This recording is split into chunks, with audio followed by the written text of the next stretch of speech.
My name's Greg, and I'm writing this because I don't even know how to process what's happened to me. My wife, Amanda, the woman I've been married to for 8 years, cheated on me with a man who turned out to be a criminal.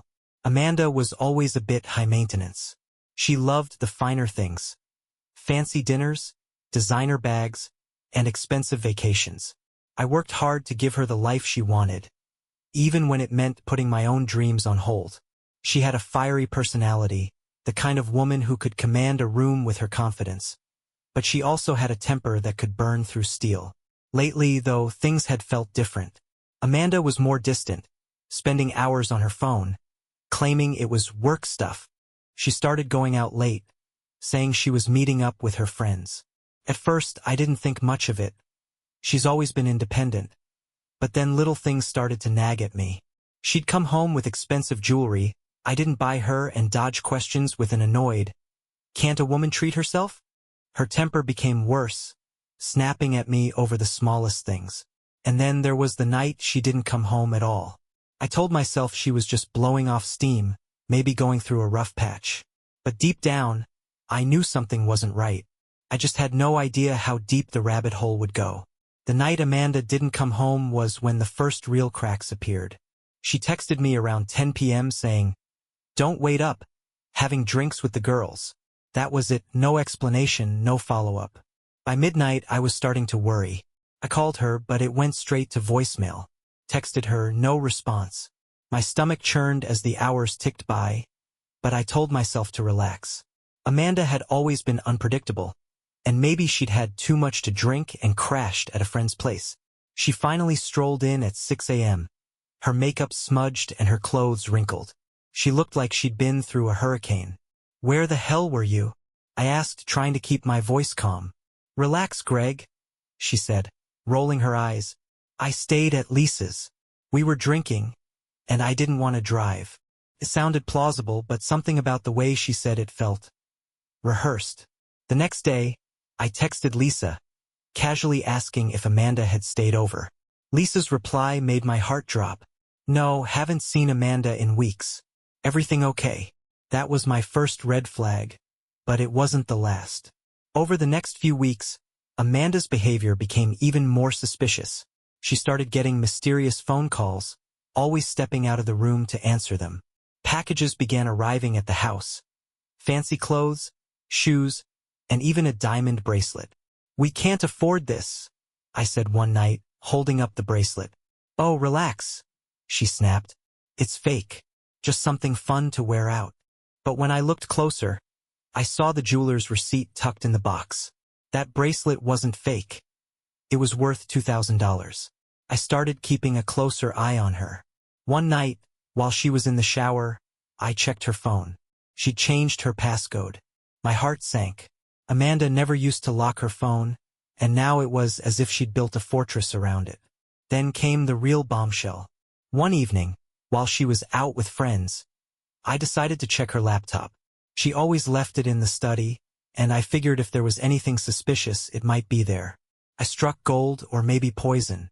Her email was open, and at the top of her inbox was a thread with someone named Travis. "Travis? You looked amazing last night. Can't wait to see you again. When can we meet? Amanda, soon. I'll let you know when Greg's out of the way." My blood boiled. I scrolled further down, reading messages about secret meetups, expensive gifts, and plans for business. Travis wasn't just her lover. He was funding her lifestyle. Curiosity turned into dread as I dug deeper. A quick Google search of his name revealed exactly who he was. Travis Morales? A guy with a rap sheet longer than a CVS receipt. Drug trafficking, extortion, and a stint in prison. This wasn't just some sleazy affair. Amanda was tangled up with a criminal. I sat there, staring at the screen, my heart pounding. This wasn't just about betrayal anymore. Amanda wasn't just cheating. She was dragging me into something dangerous. I knew I had to confront her, but I wasn't going to go in unprepared. If she wanted to play games, I was ready to play too. I didn't confront Amanda right away. Instead, I decided to gather more evidence. If she was tangled up with someone like Travis, I needed to know the full scope of what was happening. Not just for my sake, but for my safety, I started small. I tracked her location using the Find My app on her phone. She didn't know I'd set it up months ago when we took a road trip. Most nights, her location matched her excuses. Dinners downtown, trips to the mall. But one Thursday night, her little dot showed up in a completely different area. She was at a rundown warehouse on the outskirts of town. I drove out there, parking far enough away that she wouldn't spot me. The building was dimly lit, with a few cars parked haphazardly outside. Amanda's car was there, right next to a sleek black Mercedes. I waited, my heart pounding, and about 20 minutes later, she walked out with a man I recognized instantly from the mugshots I'd found online. Travis Morales. He was tall, muscular, and exuded the kind of cocky arrogance you'd expect from someone who thought they owned the world. He had his arm around Amanda, who was laughing like she didn't have a care in the world. I stayed in my car, gripping the steering wheel so hard my knuckles turned white. I wanted to confront her right then and there, but I knew better. This wasn't just some sleazy affair. This guy was dangerous, and I wasn't about to let my emotions get me killed. Instead, I took photos from the safety of my car. Amanda's hand on his chest, him kissing her on the cheek. Proof. The explosion.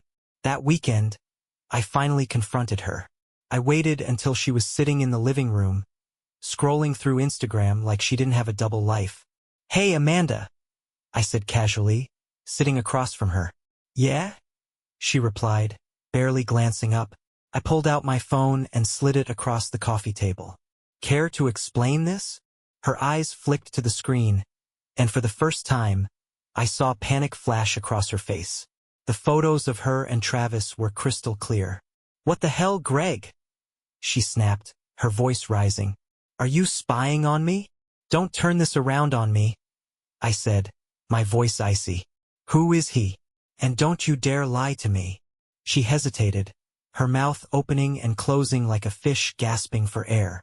"He's a friend," she finally said, her voice unconvincing. "A friend?" I laughed bitterly. "Do all your friends kiss you and buy you expensive jewelry? Do all your friends have criminal records?" Her face turned red. "You had no right to look into my personal life." "Personal life?" I shouted, my anger boiling over. "You're married to me, Amanda. There's no such thing as a personal life when you're sneaking around with a drug dealer." Her expression hardened. "You don't get it, Greg. He understands me in ways you never could. He doesn't judge me, and he makes me feel alive." I stared at her, stunned. "You're defending him? Do you even realize how dangerous he is? He's not just some bad boy. You're involved with a criminal." She crossed her arms, glaring at me. "You don't know him like I do." "You're right," I said, standing up. "I don't know him, but I know enough to get out of this mess before it pulls me down with you." Her eyes narrowed. "What's that supposed to mean?" "It means I'm done," I said firmly. "I'm not going to be your safety net while you play house with a criminal. You've made your choice, Amanda. Now live with it." Her face fell, but I didn't stick around to hear whatever excuse or insult she had ready. I walked out, slamming the door behind me. But as I drove away, a cold realization hit me. If Travis was as dangerous as his record suggested, this wasn't over. Not by a long shot. Walking out that door felt like a victory, but it was short-lived. I wasn't naive enough to think Amanda or Travis would let things end quietly. And I was right. The next day, Amanda started blowing up my phone. At first, the messages were apologetic. "Greg, we need to talk. Please, I didn't mean for it to get this far." When I didn't respond, the tone shifted. "You're being dramatic. You're blowing this way out of proportion." And finally, the threats began. "You have no idea who you're messing with. If you try to ruin this for me, you'll regret it." I saved every message. Meanwhile, I started noticing strange things. A black SUV parked down the street from my house for hours at a time. Unfamiliar numbers calling me and hanging up when I answered. I couldn't prove it was Travis, but I wasn't taking any chances.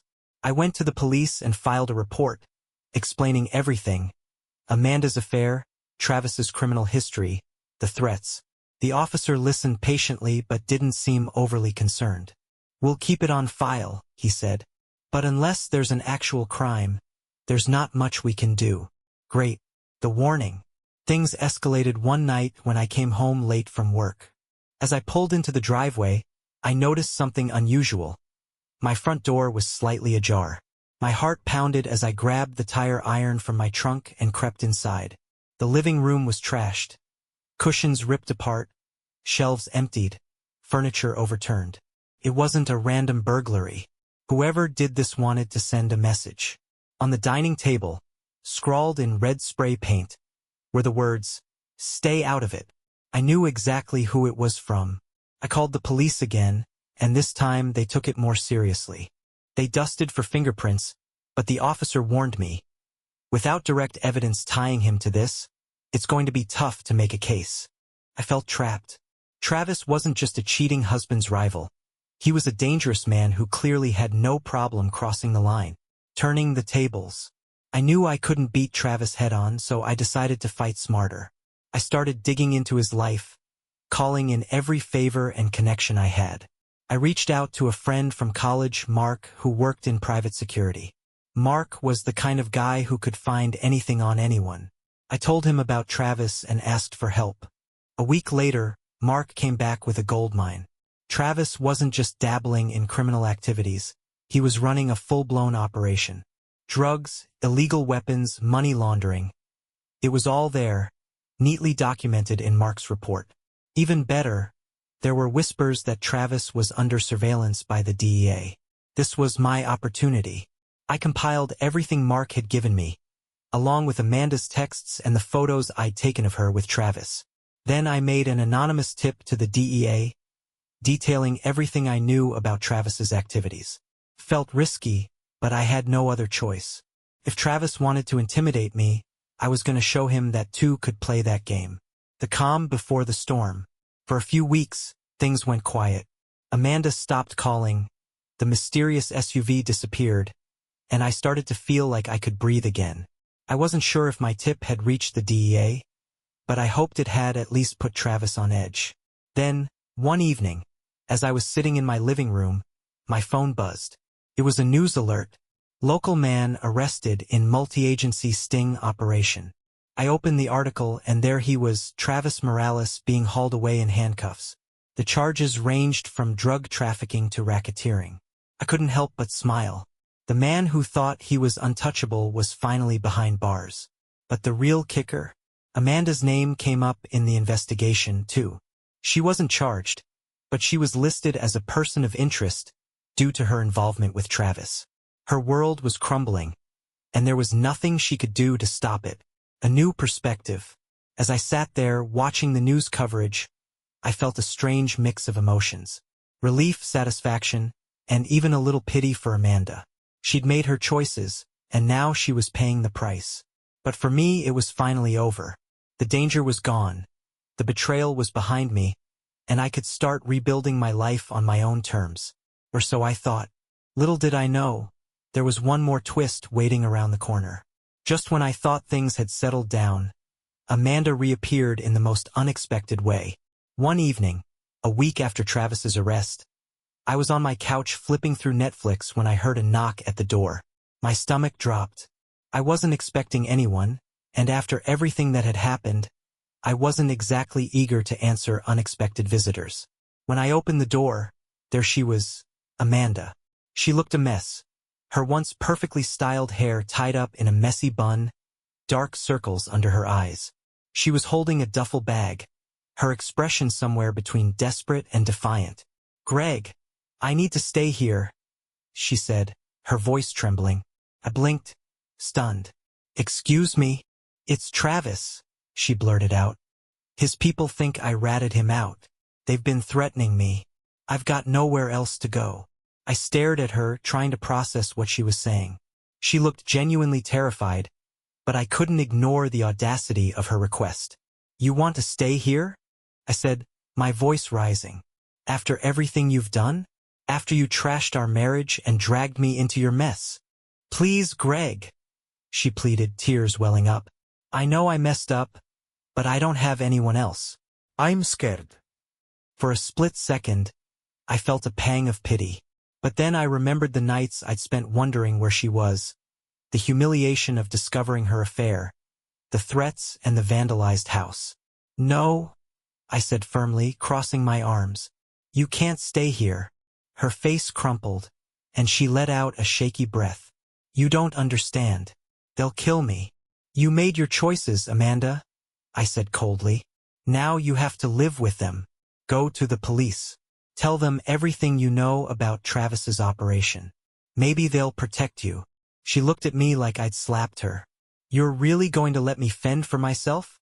"Yes," I said without hesitation. "Because that's exactly what you did to me." She stood there for a moment, as if she couldn't believe what she was hearing. Then, without another word, she turned and walked away, the sound of her footsteps fading into the night. The fallout. After Amanda left, I didn't hear from her again. I don't know if she went to the police or found someone else to take her in, but she disappeared from my life for good. A few weeks later, I got a call from the police. They wanted to follow up on my previous reports, asking if I had any additional information about Amanda's connection to Travis. I told them everything I knew, including the threats she claimed to have received. "Do you think she's in danger?" I asked, unable to completely shake the worry. The officer sighed. "It's possible. Travis's associates are known for tying up loose ends." I felt a pang of guilt, but it was fleeting. Amanda had chosen this path, and I wasn't going to let her drag me back into her chaos. Moving forward, with Travis behind bars and Amanda out of the picture, my life slowly returned to normal. I sold the house. It held too many bad memories, and moved into a small apartment on the other side of town. I started focusing on myself, picking up old hobbies I'd neglected and reconnecting with friends I'd lost touch with during my marriage. One night, while grabbing drinks with an old college buddy, I realized something. I wasn't angry anymore. The betrayal, the lies, the danger, it was all behind me. Amanda had taught me a hard lesson about trust and boundaries, but I wasn't going to let her mistakes define me. The last lesson. If there's one thing I've learned, it's this. Never ignore the red flags. Love can make you blind, but it shouldn't make you a fool. Amanda's choices led her down a dark path, and while I couldn't save her, I could save myself. And that's exactly what I did. To anyone reading this, if you ever find yourself questioning whether someone truly values you, trust your instincts. You deserve honesty, respect, and peace. Don't settle for less. As for me, I'm finally free. And for the first time in years, I'm excited to see what the future holds. After Amanda's dramatic departure, I began focusing on rebuilding my life piece by piece. Selling the house felt like closing the door on that chapter of my life. My new apartment was smaller, cozier, and free of the ghosts that had haunted my marriage. I threw myself into hobbies I'd neglected: hiking, photography, even joining a local trivia league. It was strange at first, figuring out who I was outside of my marriage. But with every step, I started to feel more like myself again. My friends rallied around me during this time. They dragged me to happy hours, set me up on awkward blind dates, and reminded me that I still had a support system. One night, my buddy Josh said something that stuck with me. "Dude, you've been through hell, but look at you now. You're living proof that rock bottom is a great place to start rebuilding." And he was right. The Amanda rumors. Even though I'd moved on, Amanda's shadow still lingered in the background. Through mutual friends, I heard bits and pieces about what had happened to her after she left my doorstep. Apparently, she did end up going to the police. She'd flipped on Travis, giving up information about his operation in exchange for protection. Rumor had it she was under witness protection now, though no one could say for sure. It felt surreal, knowing that the woman I'd once loved was now living a completely different life, one filled with danger and secrets.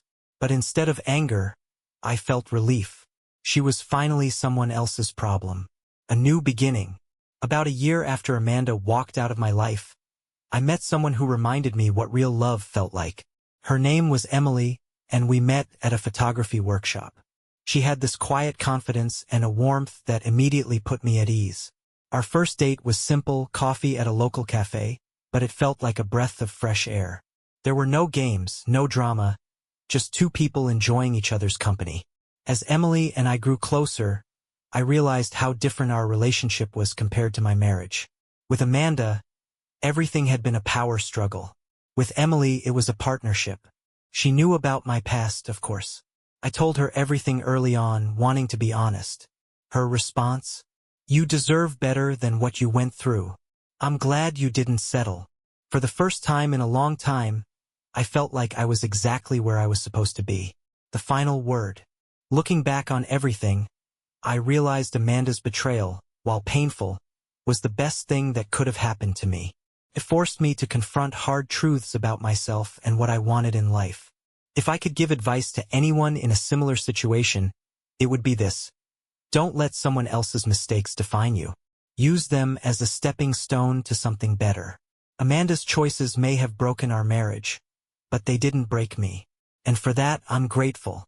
Here's to moving forward and never looking back. Life after Amanda wasn't just better, it was thriving. Emily and I continued building something real, something solid. It wasn't a whirlwind romance or a fairy tale, but it was honest, and that was more than enough for me. She helped me see the good in myself again. Where Amanda had been quick to point out my flaws, Emily celebrated my strengths. She didn't just love me for who I was. She made me want to be better. We started taking weekend trips together, exploring new places and building memories untainted by the past. Hiking trails turned into shared adventures. Late-night talks became our norm, and slowly but surely, I realized I was in love again. This time, it felt different. There was no anxiety, no walking on eggshells, no wondering if I was enough. Emily made me feel like I finally was. A ghost from the past. Just when I thought Amanda was completely out of my life, an unexpected reminder came knocking. One afternoon, while Emily and I were walking through the farmer's market, I overheard a snippet of a conversation. "Did you hear about Travis Morales? Word is his trial's coming up." My heart skipped a beat. Travis's trial.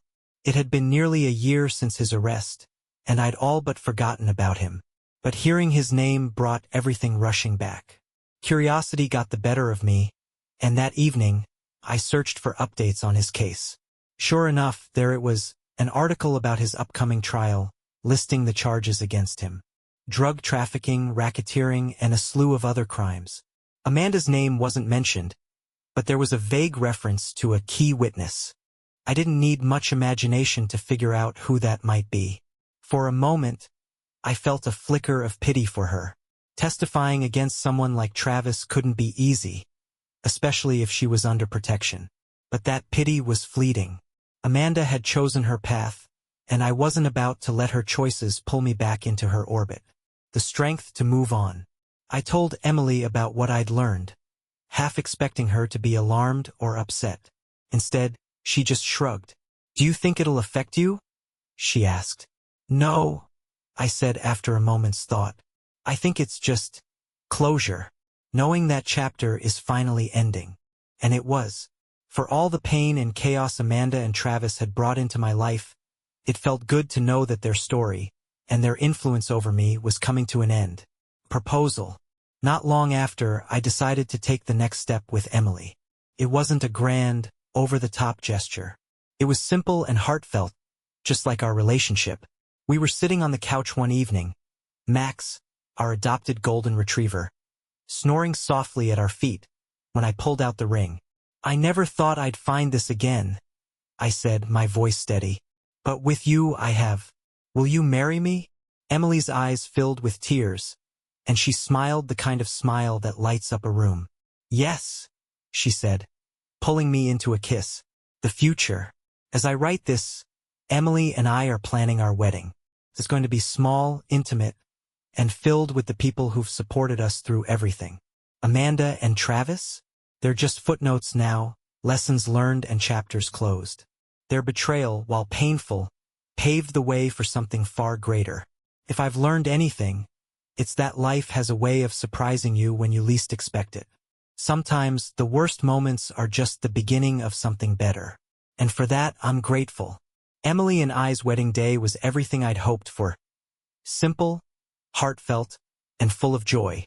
Surrounded by friends and family, I felt a sense of peace and happiness I hadn't thought possible just a few years ago.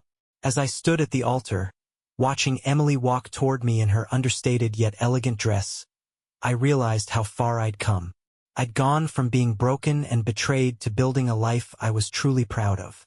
Our vows weren't overly dramatic or poetic.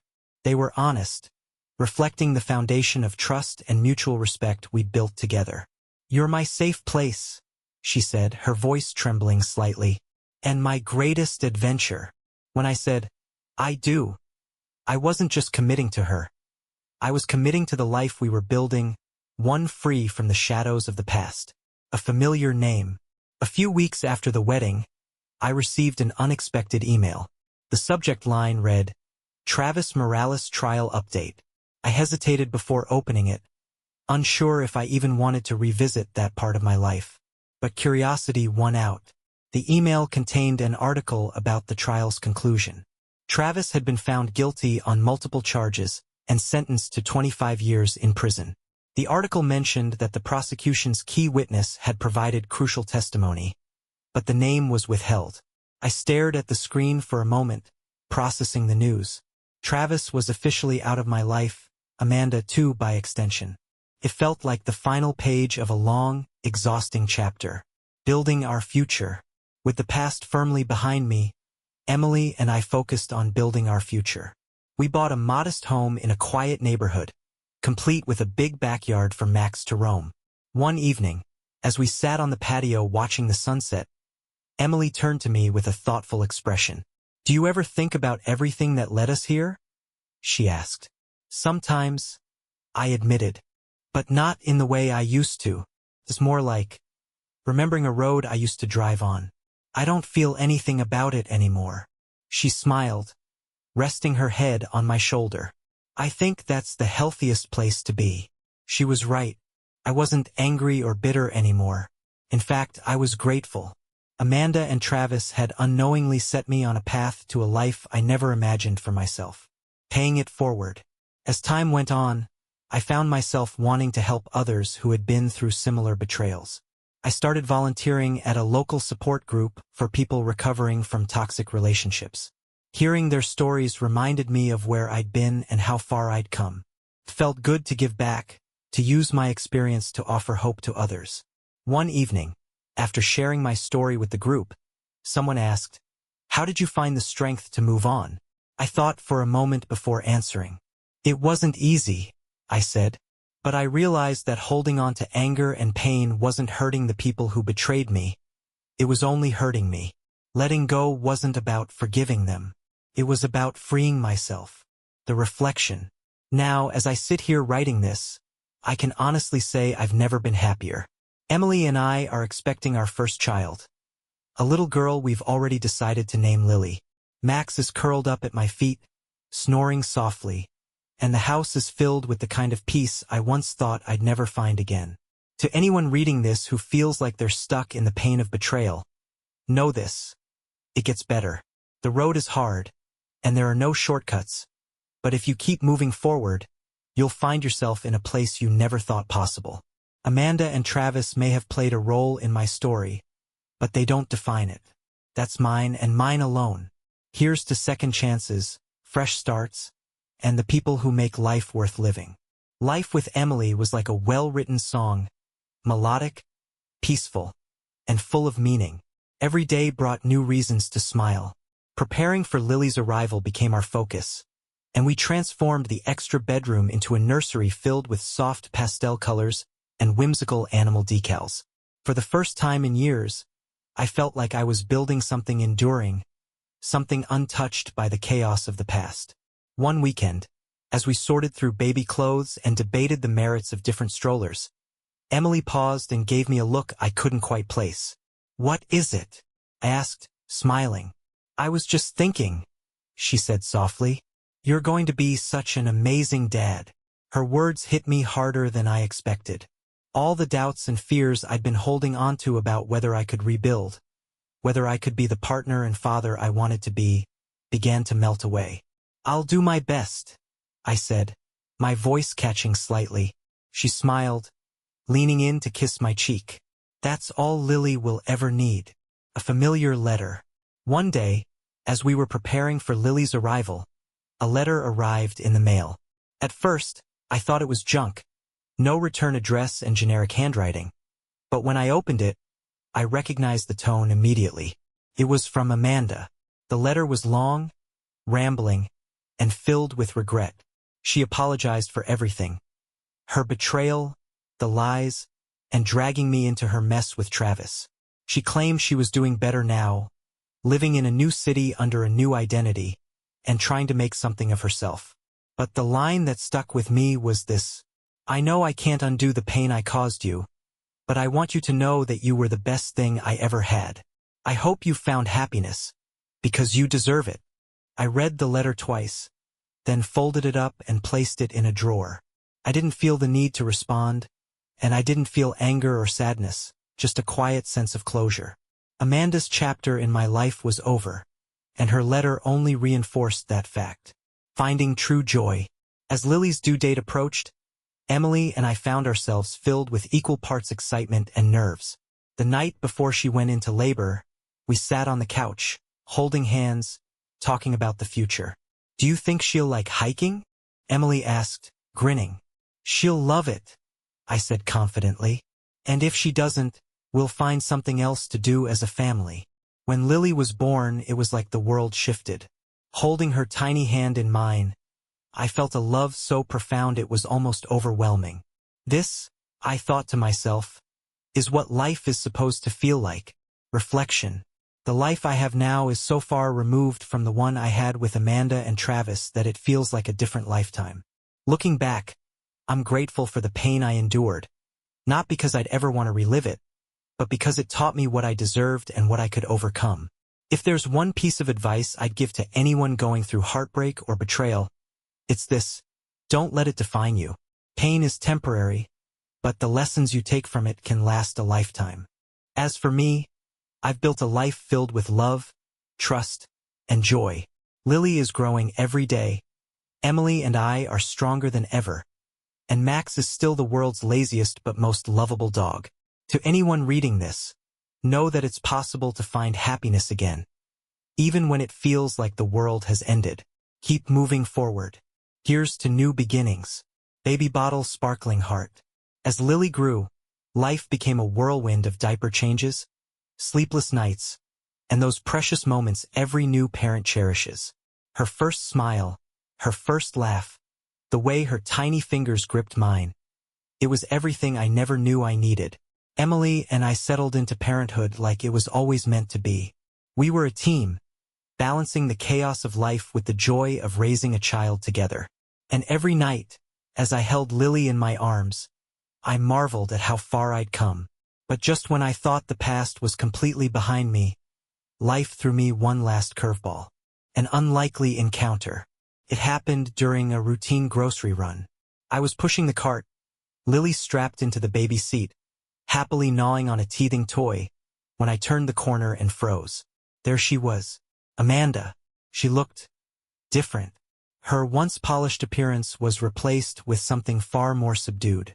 She was dressed simply, her hair tied back, and she was holding a basket of groceries. For a moment, neither of us spoke. The world seemed to slow as our eyes met. Then she broke the silence. "Greg," she said softly, her voice almost unrecognizable.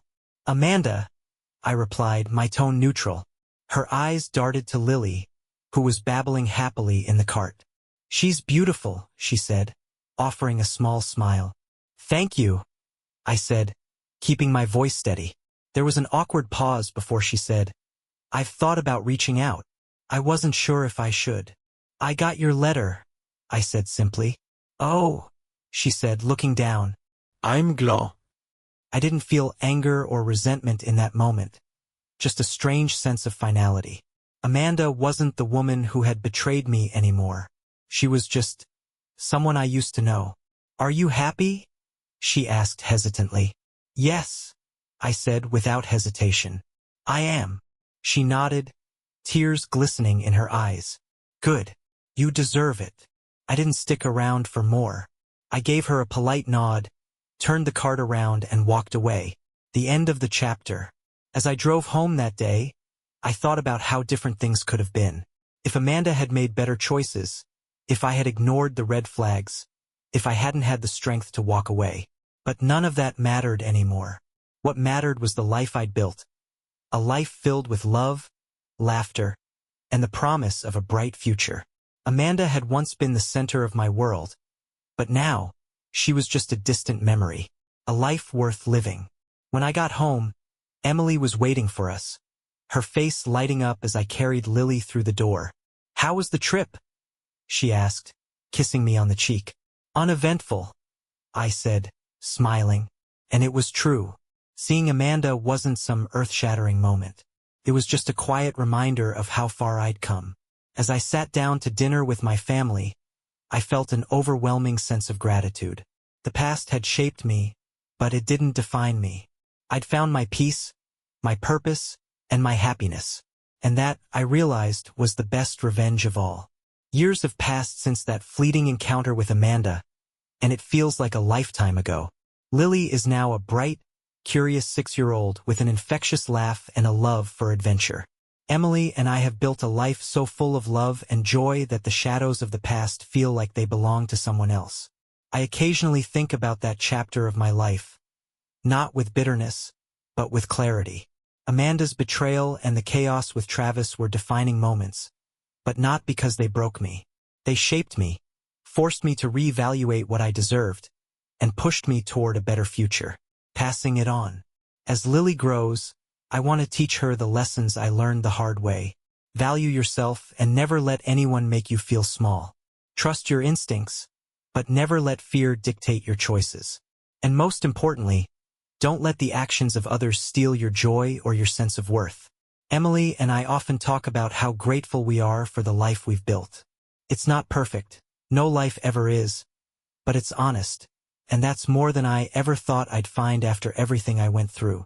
A quiet reflection. One evening, after tucking Lily into bed, Emily and I sat on the back porch, sipping wine and watching the fireflies dance in the yard. "You ever think about how different life could have been?" she asked, her voice soft.